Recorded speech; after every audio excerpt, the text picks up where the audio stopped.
Greetings, welcome to GPT Grace People's Talk. ரொம்ப நாளாக நம்ம சந்திக்கல. கான்ஃபரன்ஸ் வெவ்வேறு விஷயங்கள் இடையில வந்ததுனால so ரொம்ப நாள் கழித்து நம்ம மறுபடியும் இதை ஆரம்பிக்கிறோம். Thank you for your support. இன்றைக்கி நம்ம பார்க்க போகிற புஸ்தகம் என்னன்னு பார்த்தீங்கன்னா எஸ்தர். ரொம்ப அருமையான ஒரு புஸ்தகம். வேதாகமங்களில் வந்து ரெண்டு புஸ்தகங்கள் மாத்திரம் ஸ்திரீகளின் நாமத்தை கொண்டிருக்கிறது.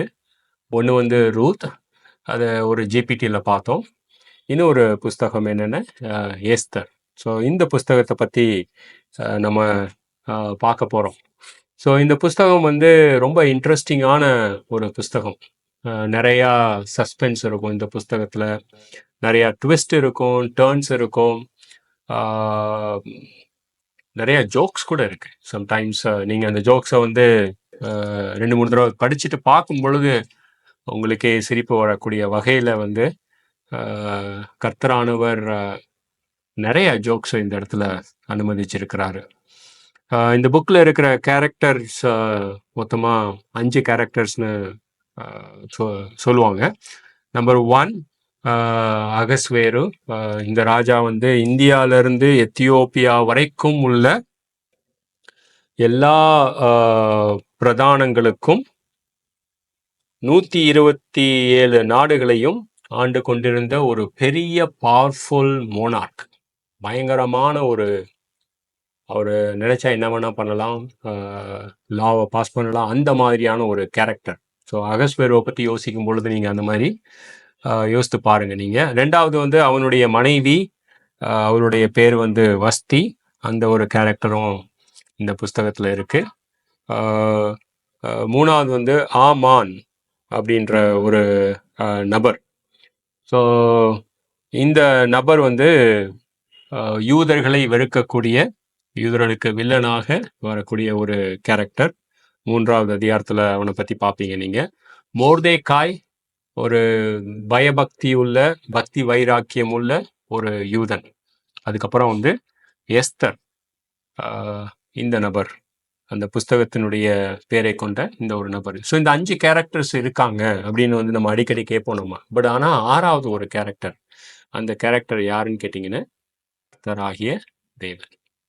ஸோ அவருடைய நாமம் இந்த புஸ்தகத்தில் குறிப்பிடப்படலை. மெசியாவை குறித்த வருகை இந்த புஸ்தகத்தில் குறிப்பிடப்படலை. அவருடைய நாமம் குறிப்பிடப்படாவிட்டாலும் கூட அவருடைய கரங்கள் ஒவ்வொரு பக்கத்திலையும் ஒவ்வொரு எழுத்துக்கு பின்னாடி இருக்கிறதையும் பார்ப்போம். ஏன்னா யூதர்கள் வந்து ஒரு ஜெனோசைட், அதாவது முழுவதுமாக முறியடிக்கக்கூடிய, கொலை பண்ணக்கூடிய, தீர்க்கக்கூடிய ஒரு திட்டம் வரும் பொழுது கர்த்தரானவர் எப்படி பின்னிருந்து செயல்படுகிறார் அப்படின்றத வந்து இந்த புஸ்தகத்துல பார்ப்போம். ஸோ இந்த டாக்டரினோட பேர் வந்து ப்ராவிடென்ஷியல் பிளான் ஆஃப் காட் அப்படிம்பாங்க. த வேர்டு ப்ராவிடன்ஸ் அப்படின்னு நீங்கள் லாட்டினில் பார்த்தீங்கன்னா it's a derive from Latin. ப்ரோ வின்ஷியே அப்படிம்பாங்க. ப்ரோ அப்படின்றது முன்னாளாக இருக்கக்கூடிய ஒரு விஷயத்தை பேசுறது. வின்ஷியே அப்படின்றது அந்த வார்த்தையிலிருந்து தான் வீடியோ அப்படின்ற ஒரு இங்கிலீஷ் வார்த்தை டிரைவ் பண்ணியிருக்காங்க. அதாவது முன்கூட்டியே விஷயங்களை தெரிந்தவர் கர்த்தர், ரைட்? ஸோ சங்கீதம் 2:2 வந்து சூப்பராக இருக்கும். இந்த பூலோகத்து ராஜாக்கள் வந்து தங்களுடைய கரங்களை எதிர்த்து கர்த்தருக்கும் அவரால் அபிஷேகம் பண்ணப்பட்டவருக்கும் நிற்கும் பொழுது கர்த்தர் வந்து முன்னாடியே எல்லாமே தெரிஞ்சவர், ரைட்? அவர் என்ன பண்ணுவார்னா பரலோகத்தில் இருந்து நகைப்பார், ரைட்? இவர்களை இகழுவார். ஸோ இந்த மாதிரி ஆமான் மாதிரியான ஒரு வில்லன் வந்து தனக்கு மட்டுமே தெரியக்கூடியது, தான் பிளான் பண்ணுறான் அப்படின்னு சொல்லிட்டு போகும் பொழுது கர்த்தர் வந்து அவனோட பல மடங்கு முன்கூட்டியே அறிந்து, எப்படி அவன் நினைக்கிறான் அவன் தான் கர்த்தருக்கு செக்மேட் வைக்கிறான்னு. பட் ஆனால் கர்த்தர் அவனுக்கு செக்மேட் வச்சு ரொம்ப நாள் ஆச்சு அப்படின்றது அவனுக்கு தெரியாத கூடிய ஒரு வகையில் அது வந்து ஒரு ஜோக்காக கூட நமக்கு தெரிய வரும். அந்த மாதிரியான கேரக்டர் தான் நம்மளுடைய கர்த்தர் இந்த புஸ்தகத்தில் வராரு. ஸோ இன்னைக்கு வந்து உங்களுடைய வாழ்க்கையில் வந்து கர்த்தருடைய பிரசன்னம் இல்லாத மாதிரி நீங்கள் ஃபீல் பண்ணீங்கன்னா it's a good book to read. கர்த்தர் உங்களோடு கூட இருக்கிறார். நிறைய இடங்கள்ல வந்து நமக்கு முன்கூட்டியே போய் நம்மளை காத்து வரக்கூடிய ஒரு தெய்வம் தான் அவரு. ஸோ அவர் நீங்கள் இருக்கிறாரு அப்படின்னு உங்க இல்லை அப்படின்னு ஒரு ஃபீல் பண்ணும் பொழுது விசுவாசம் அவருக்கு பிரீத்தியான காரியம். எபிரேயர் 11:6 நீங்கள் தாராளமாக விசுவாசிக்கலாம். கர்த்தர் நம்மை ஒருபோதும் கைவிடார். அன்றும் இன்றும் என்றும் மாறாதவரே கர்த்தரானவர். So this is just intro. Let's get into the book. இந்த புக்கை நான் முதல்ல ஃபர்ஸ்ட் சாப்டர் படிக்கும்போது ஃபர்ஸ்ட் கேரக்டரா ஸ்டாண்ட் அவுட் ஆனவங்க வந்து பார்த்தீங்கன்னா இந்த ராஜாவுடைய ராஜஸ்திரீ வஸ்தி. ஸோ இவங்களுடைய கேரக்டர் வந்து என்ன ரொம்ப பாதிச்சுது. இதை நான் இவங்க கேரக்டர் இன்னும் ஆழமாக புரிஞ்சுக்கிறதுக்கு முன்னாடி ஒரு தாட் எனக்கு வந்தது என்னன்னா, இந்த ஒரு phrase, English phrase, smack wrong candy right. அந்த அந்த ஃப்ரேஸோட அர்த்தம் என்ன அப்படின்னா, இடத்துக்கு ஏற்ற மாதிரி உன்னை மாற்றிக்கோ அப்படின்னா. சே ஒரு எக்ஸாம்பிள், பாவ்லோவ் டாக் எக்ஸ்பெரிமெண்ட் பண்ணியிருக்காங்க யூஎஸ்ல. அப்போ அந்த டிஃப்ரெண்ட் எக்ஸ்பெரிமெண்ட்ஸில் ஒன் ஆஃப் த இது வந்து சே ஒரு நாய் இருக்கு. அந்த நாய் வந்து எதிர ஒரு ஒரு பீஸ் மீட் பீஸை வச்சுட்டு அது எப்பெல்லாம் அது சாப்பிட போகுதோ அப்போ அதுக்கு ஒரு அடி கொடுத்தாங்கன்னா அது வந்து சரி எடுக்காது. 2-3 வாட்டி பண்ணிட்டு 4வது வாட்டி பண்ணும்போது அந்த நாய் கத்துக்குது. ஓ ஓகே, நான் அது பண்ணா எனக்கு வந்து அடி விழுது, அப்ப நான் சாப்பிடக்கூடாது அப்படின்ற ஒரு கண்டிஷனிங். அதே மாதிரி இப்ப அதே நாயை போய் வந்து திருடிட்டு வர சொன்னாங்க, அந்த பேக்கை போய் எடுத்துட்டு வா அப்படின்னா, அதை எடுத்துட்டு வரும்போது அதுக்கு ஒரு எலும்பு துண்டு போட்டாங்கன்னா தென் அதுக்கு ஒன்று தெரியுது. நெக்ஸ்ட் டைம் ஓகே அந்த பேக்கை போய் எடுத்துட்டு வான்னா அது போய் அந்த திருடிட்டு வருது அந்த பேக்கை. ஸோ அப்ப அந்த ரீசன், அந்த கண்டிஷன் ஆகிறதுக்கு ரீசனே வந்து ஒன்று தடியடி விழுது, இல்லைன்னா வந்து எனக்கு ஏதோ ஒரு லாபம் கிடைக்குது.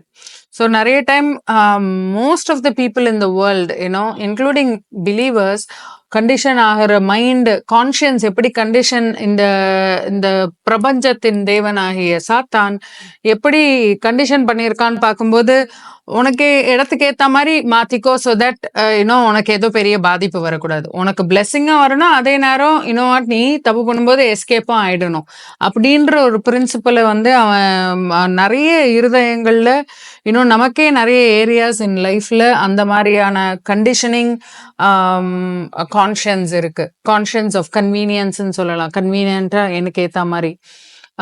ஸோ இதை வந்து நான் எங்க இடத்துல யோசிச்சு பார்த்தேன் அப்படின்னா, சப்போஸ் எனக்கு ஒரு ஜாப் கிடைக்குது, அந்த ஜாப்ல வந்து நான் ஒரு பொய் சொல்லணும், என் ஜாபே பொய் சொல்லணும், பொய் சொன்னாதான் எனக்கு அந்த ப்ராடக்ட்டை விற்க முடியுமோ, இல்லைன்னா எனக்கு வந்து சம்பளம் கிடைக்குது அப்படின்னா நான் வந்து ஒரு செகண்ட் தாட் இல்லாம எடுத்துக்கிறேன். ஏன் அப்படின்னா, ஓகே எனக்கு தான் சேலரி கிடைக்குது இல்ல, ஸோ அது வந்து பொய் சொல்றதுன்றது வந்து சகஜம், எல்லாருமே தான் பண்ணிட்டு இருக்காங்க அப்படின்ற ஒரு காம்ப்ரமைஸ் அப்படின்னும் போது அதை வந்து நான் பாக்குறது எனக்கு ஏதோ ஒரு கிடைக்குது, ஓ எனக்கு சேலரி கிடைக்குது. இல்ல இன்னொரு பக்கம் பார்க்கும்போது இது நம்ம எல்லாருமே பண்றோம். ஓகே நான் எல்லாரும் சொல்ல விரும்பல, மெனி டைம்ஸ் நான் பண்றேன். ஒரு ரெட் சிக்னல் பார்த்துட்டு அங்க யாரும் இல்லை அப்படின்னும் போது okay it is easy to cross, எப்படினாலும் போலீஸ் இருக்க மாட்டாங்க, I can be safe அப்படின்ற ஒரு thought. But it is given for me to obey so that கடவுளுக்கு அது பண்றதுனால மகிமை வருது. இட்ஸ் நாட் பிகாஸ் கவர்மெண்ட்டுக்கு எதிர போறேன், இல்லை என்னுடைய டைமை சேவ் பண்ண போறேன்றதை விட before God I am honouring that law and I'm obeying it அப்படின்ற ஒரு கான்ஷியன்ஸ் இல்லவே இல்லை. But we are growing in it. And ஆனா இல்ல எனக்கு ரொம்ப ஆச்சரியமா பார்த்தது வந்து இந்த ராஜஸ்திரீ ஆகிய வஸ்தி. அவங்க வந்து இந்த ராஜாவானவர் வந்து நீ அந்த கிரீடம் போட்டு எல்லார் முன்னாடியே வரணும் அப்படின்னு சொல்லும் பொழுது தனக்கும் தன்னுடைய கணவனுக்கும் மாத்திரம் உள்ள அந்த அழகை நான் யாருக்கும் வந்து இது டிஸ்பிளே பண்ண விரும்பல அப்படின்ற ஒரு கன்விக்ஷன். இட்ஸ் லைக் டாப் போஸ்ட்ல இருக்கிற ராஜா அவர் சொன்னாருன்னா அந்த எம்பையரே நடுங்கும்.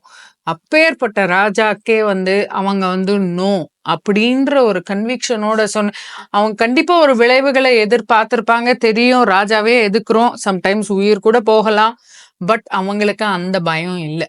அதை பார்க்கும்போது வாவ் என்ன ஒரு கன்விக்ஷன் அவங்களுக்கு. கான்சிக்வன்ஸ் என்ன ஆனாலும் சரி, இதே அவங்க வந்து எஸ்ன்னு சொல்லியிருந்தாங்கன்னு வச்சுக்கோங்க, அந்த ப்ரெஷருக்கு கீழே போயிருந்தாங்கன்னா அவங்களுடைய ஃபேம் வந்து ஆல் 120 ப்ராவின்சஸ் போயிருக்கும். அப்பா! அவங்க எவ்வளவு அழகு தெரியுமா? இது தெரியுமா? அப்படின்ற ஒரு பேர் வேற லெவலுக்கு போயிருக்கும். பட் அவங்க அத சூஸ் பண்ணல. பட் அந்த கான்சிக்வென்ஸ எடுத்துக்கிட்டாங்க. தட் இஸ் அவங்க வந்து she was send out. But nevertheless அந்த ஒரு கான்சிக்வென்ஸ எடுத்தத பார்க்கும்பொழுது, ஓ! இந்த மாதிரியான ஒரு கன்விக்ஷன் கர்த்தர் எதிர்பார்க்கிற எது செஞ்சாலும் அவருக்கு முன்னாடி நான் செய்யறேன் அப்படின்ற ஒரு கன்விக்ஷன் எனக்கு வரணும் அப்படின்றது வந்து இந்த புக்க படிக்கும்போது ஒரு ட்ரூலி ஸ்டாண்ட் அவுட் வஸ்தி வந்து நம்ம எல்லாருக்குமே ஐ மீன் பெண்களுக்கு ஒரு மாதிரியாக இருக்கக்கூடிய ஒரு நபர். அவருடைய கன்விக்ஷன் நிறைய பேரை பாதிக்கும். ஸோ இந்த இடத்துல வந்து அகஸ்வேரு வந்து கிட்டத்தட்ட 180 நாட்கள் தன்னுடைய சாதனைகளை வந்து கொண்டாடிட்டு இருக்கான். அதாவது 180 நாட்கள் தன்னுடைய சாதனைகள். கிட்டத்தட்ட 127 நாடுகள்ல இருந்து பிரதானிகள் வந்து அவனுடைய விக்ட்ரி, அவனுடைய கேடயம், அவனுடைய அச்சீவ்மெண்ட்ஸ் எல்லாம் பார்த்து 6 மந்த்ஸ் ஸ்டே பண்ணி செலிப்ரேட் பண்ணுறாங்க. ஸோ லாஸ்ட் மந்த் நான் மும்பைக்கு போயிருந்த பொழுது ஒரு பெரிய பிஸ்னஸ் மேனோட வெட்டிங் கிட்டத்தட்ட 1 மாதமோ ஏதோ ஒன்று போயிட்டு இருந்தது அப்படின்னு. அதை காட்டிலும் இது வந்து ரொம்ப அதிகமான ஒரு செலிப்ரேஷன், ஒரு கொண்டாட்டம். அந்த கொண்டாட்டம் முடியும் பொழுது கடைசியில் என்ன பண்ணுறாரு, ஒரு 7 நாள் வந்து ஃபீஸ்ட்டு வைக்கிறார். ஸோ அந்த ஃபீஸ்டில் வந்து அவங்களுக்கு வந்து அவரவருடைய மனதின்படி செய்யலாம். யாரையுமே வந்து குடிக்கிறதுல, இந்த பானம் குடிக்கிறதுல பலவந்தம் பண்ணக்கூடாது அப்படின்னு சொல்லிட்டு அந்த 7 நாள் ஃபீஸ்ட் முடியும் பொழுது தான் வந்து தன்னுடைய மனைவி ஆகிய ராஜஸ்திரீ ஆகிய வஸ்தியினுடைய சௌந்தரியத்தை மற்றவர்களுக்கு காண்பிக்க வேண்டும் என்று கட்டளையிடும் பொழுது அப்பாவை சொல்றான், என்னுடைய சௌந்தரியம் என்னுடையது, என்னுடைய சௌந்தரியம் என்னுடைய கணவனுடையது. ஸோ இந்த 127 நாடுகளிலிருந்து வந்த பிரதானிகள் குடித்திருந்து 7 நாள் அவங்களுடைய பிளட் ஸ்ட்ரீமில் ஆல்கஹால் இருக்கும் பொழுது எந்த நிலைமையில எந்த சிந்தனையில இருந்திருப்பாங்கன்னு தெரியாது. ஸோ அந்த சௌந்தரியத்தை நான் ஏன் இவங்களுக்கு காண்பிக்கணும் அப்படின்னு முடிவெடுத்த அந்த ஒரு ஸ்திரீ. நீதிமொழிகள் 31:25 சொல்லுதுல, இந்த ஸ்திரீயினுடைய உடை அலங்காரமும் பலமுமாய் இருக்கிறது, அவள் எதிர்காலத்தை பார்த்து மகிழ்கிறாள். ஸோ இவளுக்கு என்ன நடக்க போகுது, இந்த பவர்ஃபுல் ராஜா என்ன பண்ணுவான், இல்லை மற்றவங்க தான் என்ன பண்ண போகிறாங்க, ஸோ அதெல்லாம் ரெண்டாவது பட்சமாக வச்சுக்கிட்டு அவளுடைய சௌந்தரியத்தை அவளுக்காக வைத்து கொண்டிருந்த அந்த ஒரு ஸ்திரீ தான் இந்த ஸ்திரீ. ஸோ இன்னொரு பக்கம் பார்க்கும் பொழுது ராஜா தனக்கு தன்னுடைய கொண்டாட்டத்துக்காக வந்திருந்த அந்த 127 நாடுகளுடைய பிரதானிகள் வந்து கொஞ்சமாக குடிக்கணும்னா கொஞ்சமாக குடிக்கலாம், அதிகமாக குடிக்கணும்னா அதிகமாக குடிக்கலாம், குடிக்க வேணான்னா குடிக்க வேணாம், குடிக்கணும்னா குடிக்கலாம். இவ்வளவு பலவந்தம் பண்ணாத ஒரு நபர் ஆனால் தன்னுடைய மனைவியை வந்து கிட்டத்தட்ட ஒரு பலவந்தமான ஒரு ஹை டிமாண்டிங் ஆர்டரில் வந்து உன்னுடைய சௌந்தரியத்தை இவர்களுக்கு முன்பாக காண்பிக்க வேண்டும் அப்படின்னு சொன்னது பார்த்தா இது வந்து dual personality, right? So sometimes வீட்டில் ஒரு பெரிய சண்டை நடந்துகிட்டு இருக்கு, டக்குன்னு ஃபோன் கால் வரும்போது ப்ரைஸ் த லார்ட் அப்படின்றோம், ரைட்? ஸோ அப்புறம் ஃபோனை கட் பண்ணிட்டு மறுபடியும் சண்டைக்குள்ளே போகிறோம். பட் இந்த மாதிரியான ஒரு கேரக்டர், ஸோ தன்னை சுற்றி இருக்கிறவங்களை வந்து காயப்படுத்திடக்கூடாது அப்படின்னு நினச்சவர். பட் ஆனால் தன்னுடைய மனைவியை அதிக காயப்படுத்தின ஒரு நபர் தான் இந்த அகாஸ்வேரு. Interesting character. Wow, it's amazing. நீங்க கூட சொன்னீங்கல்ல, லைக் அப்போ நம்ம ஃபெலோஷிப் பண்ணும்போது தட் இந்த மாதிரியாக கர்த்தருடைய தீர்மானம் அவர் வந்து நீதியை அவருடைய நீதியை வந்து அவருடைய வார்த்தையில தீர்மானித்திருக்கிறார். அந்த தீர்மானங்கள் என்னுடைய தீர்மானங்கள் ஆகும் பொழுது நம்மளுடைய வாழ்க்கையில நமக்கு வந்து வல்லமை இருக்கும். அது வந்து எப்பேற்பட்ட ஒரு வாய்ப்பு, ஒரு ஆப்பர்ச்சுனிட்டி. ஏன்னா கர்த்தர் அந்த ஸ்டாண்டர்டு கீழே போக மாட்டார், அவர் நீதி கீழே. அப்படின்னும் போது அதை நம்ம கற்றுக்கொண்டு அந்த ஸ்டாண்டர்டுக்கு ஏத்த மாதிரி நம்மளும் வாழும் பொழுது அந்த ஒரு வாக்கே வந்து it is something very beautiful. Amazing. Think about peer pressure. நம்மளை சுற்றி இருக்கிறவங்க எப்படி இருக்கிறாங்க அப்படின்னு சொல்லிட்டு அவங்களுக்கு ஏற்ற மாதிரி நடந்துக்கிறது. ரைட். தானியேலை பற்றி சொல்லும் பொழுது தானியேல் வந்து தன்னுடைய மனதிலே தன்னை அந்த ராஜாவினுடைய உணவை கொண்டு அசுத்தப்படுத்த மாட்டான் என்று தீர்மானித்திருந்தான். ரைட். ஸோ அந்த பியர் ப்ரெஷர், அந்த கிங்ஸோட ஆர்டர் வரும் பொழுது நம்ம படிக்கிறோம், நம்ம அப்போஸ்தலர்கள் 4வது அதிகாரத்தில், ராஜா சொல்லிட்டாரு நம்ம உடனே பண்ணணும் அப்படின்னு இல்லாம பேதுருவும் யாக்கோபும் சொல்றாங்க, தேவனுடைய வார்த்தைக்கு நாங்க கீழ்ப்படியணும். அது ரொம்ப இம்பார்ட்டன்ட். மேபி நம்மளுடைய காலங்களில் வந்து எப்படி கிங்ஸ் ஆர்டர் வரப்போகுதுன்னு தெரியல. பட் மேபி நம்ம வஸ்தியை போல் இருக்க வேண்டும் என்று ஜெபத்தில் இறங்க வேண்டும். வஸ்திக்கு போல் இருக்கக்கூடிய அந்த கிருபை, ராஜாவை எதிர்த்து நிற்கக்கூடிய அல்லது ராஜாதி ராஜாவுக்கு கீழாக வரக்கூடிய அந்த கிருபை நமக்கு வேணும்னு சொல்லிட்டு ஜெபம் பண்றது ரொம்ப முக்கியம். Think about Joseph, right. So அந்த ரூம்ல யாருமே இல்லை. போத்திபாருடைய மனைவி யோசேப்பு, அவ சொல்றாவ யாருமே இல்லை, don't worry, I got it, I got this, if only you can just eel to me, right. So அப்போ யோசேப்பு சொன்ன வார்த்தை என்னது? இல்லை, இந்த ரூம்ல இன்னொருத்தர் இருக்காரு, கர்த்தர் இருக்கிறாரு. அந்த மாதிரியான தீர்மானம் கொண்டு வாழ்வது ரொம்ப முக்கியம். ஸோ இந்த விதத்தில் வந்து வஸ்தி வந்து ஒரு பெரிய மாதிரியாக நமக்கு முன்பாக நிற்கிறார். ஸோ இதில் 2வது பங்கு என்னென்னா, வஸ்தி வரலை. ஸோ வஸ்தி வரலன்னொன்னே ராஜா என்ன பண்ணுறாரு, அவரை சுற்றி ஒரு 7 பிரின்ஸ், 7 என்ன சொல்கிறது, பிரின்ஸ்ன்றது என்ன சொல்லுவாங்க, பிரபுக்கள். இந்த 7 பிரபுக்களுடைய என்ன வேலை அப்படின்னு கேட்டிங்கன்னா, ராஜா என்ன நினைக்கிறாரோ அதுக்கு உடனே ஆமான்னு சொல்லணும். அந்த மாதிரி தான் main job. They are all the yes men of the king. ராஜாவுக்கு சோகமாயிருச்சு, உடனே நம்ம என்ன பண்ணணும் அப்படின்னு சொல்லிட்டு அவங்க டிஸ்கஸ் பண்ணுறாங்க. அதில் வந்து ஒரு குறிப்பிட்ட நபர், 1வது அதிகாரம் 16வது வசனத்தில் இவர் வராரு, மெமுகான், ரைட். அவர் ஒரு சில கன்க்ளூஷனுக்கு வராரு.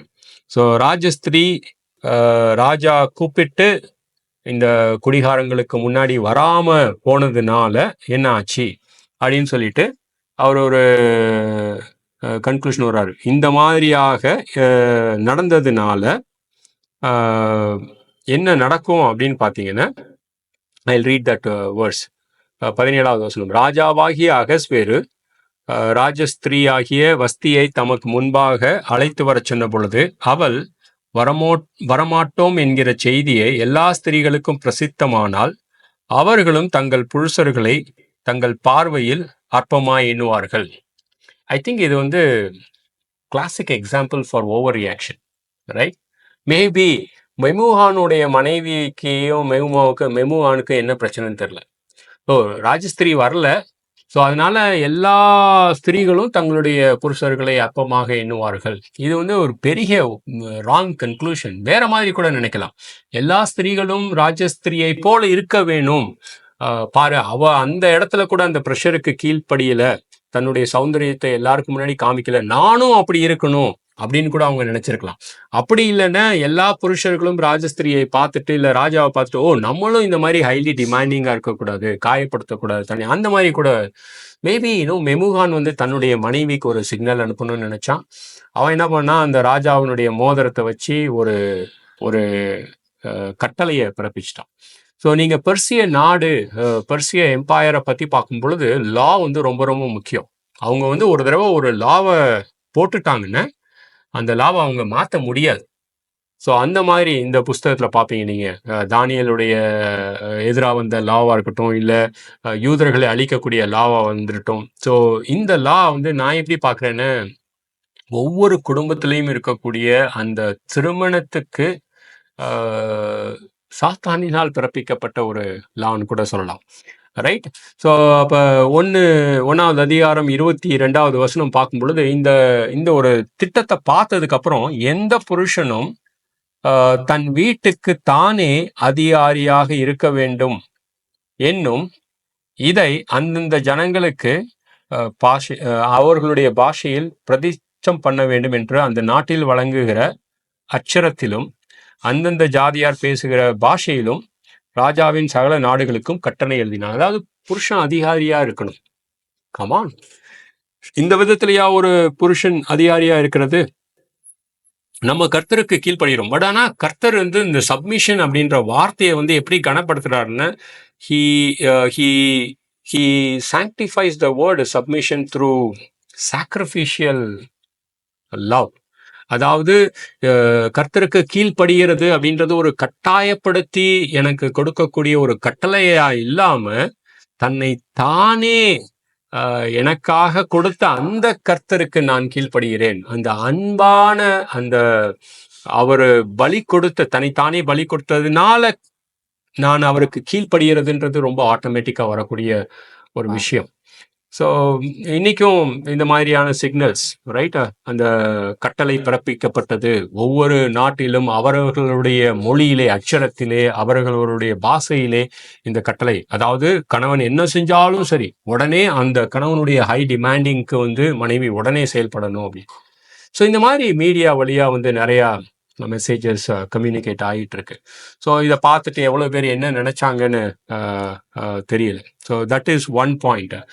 இன்னொரு பாயிண்ட் பார்க்கும்பொழுது இது ஒரு ஜோக் தான், ரைட். இது நம்ம நிறையா ஹியூமர்ஸ் இருக்குது அப்படின்னு நினச்சோம். 180 days இவங்கெல்லாம் வந்து ராஜா ஆகா, ராஜா ஓஹோ, ராஜா ஆகா அப்படின்னு பார்த்தவங்க கடைசியில் வந்து பார்த்தோன்னா பலூன் புஷ்ன்னு ஆயிடுச்சு, right.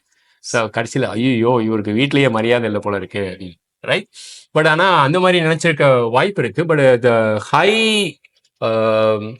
bloated balloon of pride, right, push அப்படின்னு முடிஞ்ச ஒரு கதை.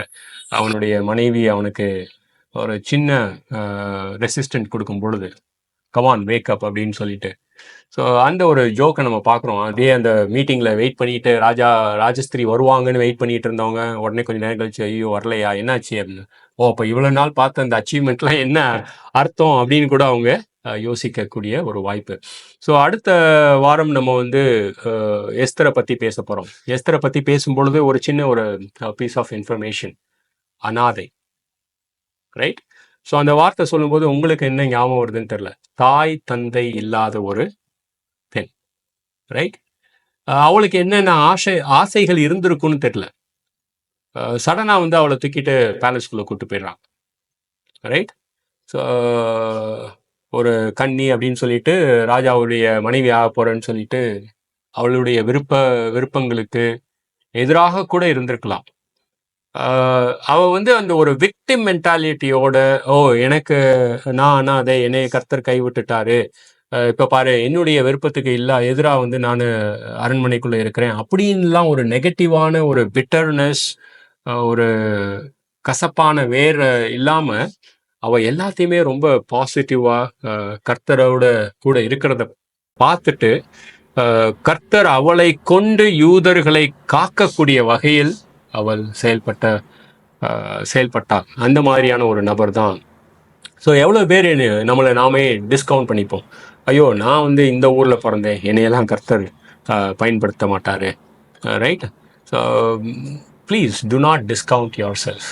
ஸோ அந்த மாதிரி நாம டிஸ்கவுண்ட் பண்ணியிருந்தோம்னு வச்சுக்கேன், எஸ்தர் எப்போவே வந்து ரிட்டர்ன் ஆஃப் கேரக்டராக இருந்திருப்பாள். பட் ஆனால் அவள் வந்து அந்த சின்ன வயசில் அனுபவித்த அந்த வழிகளை தாண்டி அந்த அரண்மனையில் நின்று கர்த்தரினால் பயன்படுத்தப்பட்டு யூதர்களை காக்க கர்த்தருடைய என்ன சொல்கிறது ஒரு கருவியாக இருந்தாள்.